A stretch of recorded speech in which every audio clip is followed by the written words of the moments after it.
কী গো বন্ধুরা, কেমন আছো সবাই? আজকে আমি বানাবো পাবদা মাছের টক ঝাল।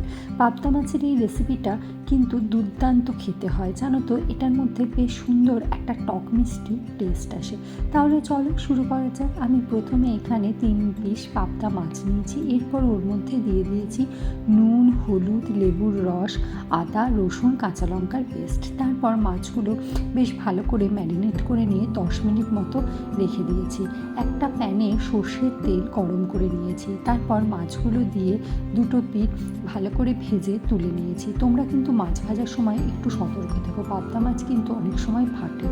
এরপর ওই তেলের মধ্যে দিয়ে দিয়েছি জিরে ফোড়ন, আর দিয়েছি পেঁয়াজ, আদা, রসুন, কাঁচা লঙ্কার পেস্ট। তারপর দিয়েছি নুন, হলুদ। মশলাটা একটু কষিয়ে নিয়ে দিয়ে দিয়েছি জিরে গুঁড়ো, ধনে গুঁড়ো।